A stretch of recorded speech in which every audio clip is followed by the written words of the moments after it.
Doncs els límits, en contra del que pensa alguna gent, en educació lliure són molt importants. Nosaltres pensem que són bàsics pel desenvolupament de les criatures, sobretot en aquesta primera etapa de la vida, perquè els donen seguretat física i emocional. Els límits ens contenen, ens abracen, els donen seguretat, els permeten situar-se en el seu lloc, poder veure l'altre i crear una bona convivència entre totes. Els límits bàsics a Xantala són no fer-se mal a una mateixa, no fer mal a les altres i cuidar els espais immaterials. Que això és la base per respectar-se a una mateixa, respectar les altres i respectar el material. Llavors, quan posem límits les adultes, sol generar frustració.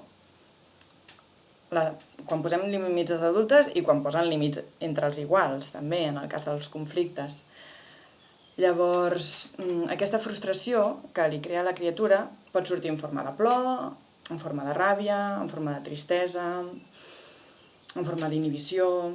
Llavors nosaltres en aquest moment estem a prop de la criatura i mirem el que necessita, l'abracem o simplement estem a prop perquè pugui connectar amb el que realment sent i ho pugui expressar amb paraules o amb el plor o amb ràbia sense fer mal a l'altra persona, ni sense fer mal a ella mateixa. Però creiem que és molt important acceptar la frustració i no intentar evitar-la, no intentar desviar-li l'atenció cap a una altra cosa, perquè creiem que és molt necessari que puguin realment connectar i viure-la, aquesta frustració, per així anar integrant els límits de la vida i anar aprenent a gestionar aquestes emocions de quan reps un límit, tant dels iguals com de les adultes. Aprendre a gestionar que la vida és limitada i que a vegades no pots aconseguir el que tu vols, a vegades hi ha pèrdues, i llavors podem familiaritzar-te amb aquestes situacions. I nosaltres, doncs, acceptem la frustració com una emoció més i treballem per posar límits amb sentit, de manera clara i sense jutjar el que li estigui passant a la criatura.